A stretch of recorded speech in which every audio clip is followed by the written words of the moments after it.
seberapa berani sebenarnya Prabowo mengganti Bahlil. Ketika Prabowo ingin mereshuffle Bahlil, artinya Prabowo sudah siap berseberangan secara terus terang dengan Jokowi.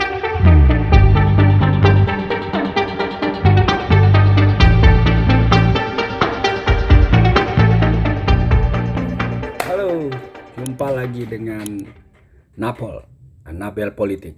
Hari ini kita mau bahas soal reshuffle yang saat ini terus berkembang kuat di tengah masyarakat, baik di media sosial maupun di media mainstream. Nah, salah satu orang yang atau tokoh yang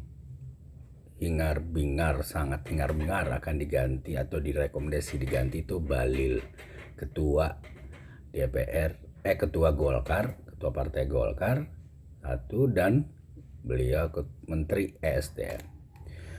Tapi ini jadi pertanyaan besar buat kita semua, seberapa berani sebenarnya Prabowo mengganti Bahlil? Karena biar bagaimanapun Bahlil adalah ketua partai politik nomor 2 terbesar di Indonesia, yaitu Partai Golkar. Ya, bahkan partainya Prabowo sendiri di bawahnya. Nah, Bahlil pun bisa beradu argumentasi soal kontribusinya dia memenangkan Prabowo Gibran.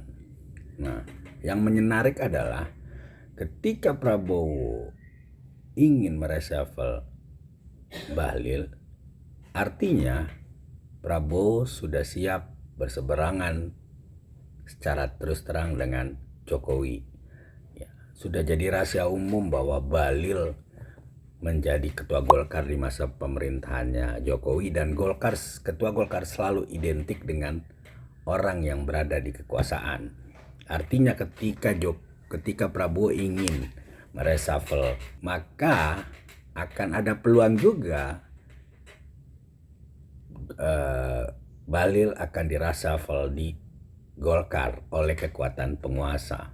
Ini yang pernah terjadi juga pada Airlangga ketika rumornya Airlangga tidak setuju Jokowi untuk melanjutkan 3 periode. Rumornya waktu itu salah satu ketua partai yang tidak sepakat adalah Airlangga.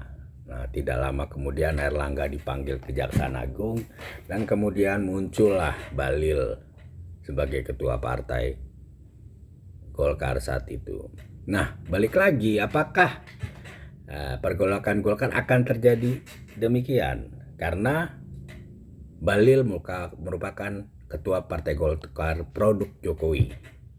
Sementara Prabowo butuh sosok ketua partai Golkar yang merupakan produk dia. Tapi jadi pertanyaan seperti awal saya bilang, seberapa berani Prabowo mengganti Bahlil? Apakah ini jadi pertanda bahwa Prabowo ingin segera lepas dari bayang-bayang Jokowi? Ini yang perlu kita tunggu, karena biar bagaimanapun hampir sebagian besar menteri di kabinetnya Prabowo itu diketahui atau diduga merupakan rekomendasi Pak Jokowi.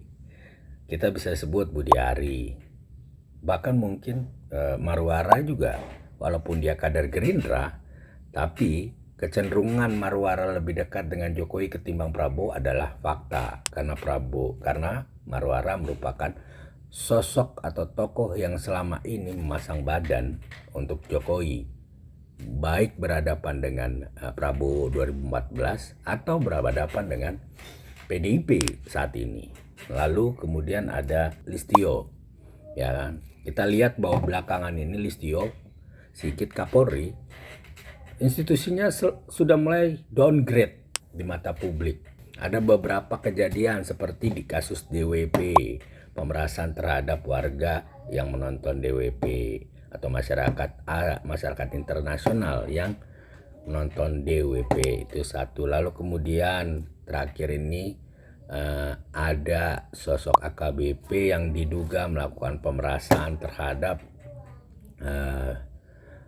2 orang yang diduga terlibat kasus pembunuhan. Nah, kemudian 2 orang ini ditelusuri atau diduga masih punya kaitan dengan salah satu klinik besar di negeri ini. Nah, artinya memang ada beberapa hal kejadian terhadap yang dilakukan oknum-oknum kepolisian itu tiba-tiba memang terangkat di media sosial dan sangat besar eksposurnya.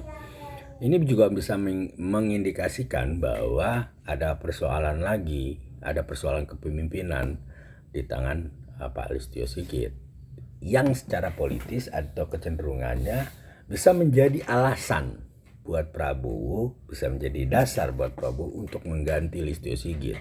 Karena biar bagaimanapun regenerasi di Polri itu sangat perlu. Nah, tapi balik lagi, Listio Sigit merupakan produk Jokowi. Produk Jokowi, dan kita juga bertaruh, atau kita perlu bertaruh seberapa berani sebenarnya Prabowo untuk mengganti Listio Sigit. Nah, karena biar bagaimanapun tanda kutip ya, Listio Sigit berhasil mengamankan pemilu Pilpres 2024 kemarin yang melahirkan Prabowo Gibran menang. Artinya tidak ada huru-hara atau hal-hal yang bisa membuat praktik-praktik pemilihan 2024 itu gagal atau tidak sesuai dengan aturan, dalam tanda kutip bisa jadi tidak sesuai dengan keinginan penguasa, yaitu memenangkan Prabowo Gibran.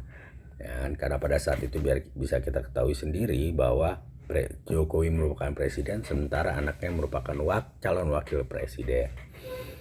Artinya ini menjadi pertarungan yang sangat luar biasa antara Golkar Jokowi dan vs Prabowo. Itu jika Prabowo ingin mengambil kesempatan ini untuk melepas dari bayang-bayang Jokowi. Karena buat Prabowo sendiri, jika ini terus berlangsung dualisme dalam tanda kutip kepemimpinan atau dualisme presiden di dalam masa pemerintahan 2024-2029 ini akan sangat riskan buat elektabilitas dia gitu. Kepercayaan publik terhadap dia pasti akan sangat terkuras habis gitu. Dan kemudian akan kembali lagi isu-isu bahwa enak zaman Kuto atau enakan zaman Jokowi kan ketimbang zaman Prabowo itu akan muncul. Nah, jadi menurut saya ya pertarungan antara Jokowi dan Prabowo secara terbuka akan dimulai ketika Prabowo berani mengganti Bahlil, berani mengganti Listio Sigit.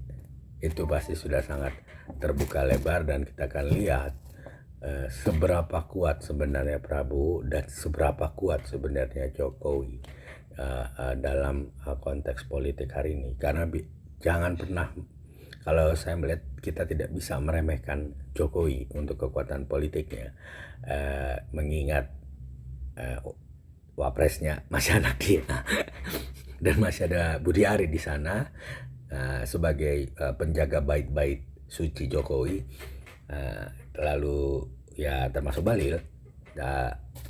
Saya juga meyakini Listio Sigit, Panglima TNI juga masih produknya Jokowi. Kejaksaan Agung, Kepala Kejaksaan Agung juga masih produknya Jokowi, dan mungkin ada beberapa menteri lainnya. Ya, semua masyarakat publik bisa lihat yang mana produk-produk Jokowi yang masih dipertahankan. Jadi kita tunggu nyalinya Prabowo untuk mengganti Bahlil. Walaupun kalau Nabel atau Napol memprediksi sepertinya masih sangat hati-hati Prabowo untuk mengganti Bahlil. Itu yang akan menjadi langkah-langkah politik Prabowo. Jadi saya belum berani melihat ada keberanian itu sebenarnya. Ya, karena untuk ke depan 6 bulan sampai setahun, saya lihat Prabowo lebih cenderung memilih stabilitas politik ketimbang pertarungan terbuka. Nah, karena udah teori perang dia sepertinya bukan perang terbuka, perang gerilya. Oke, sampai jumpa di video selanjutnya.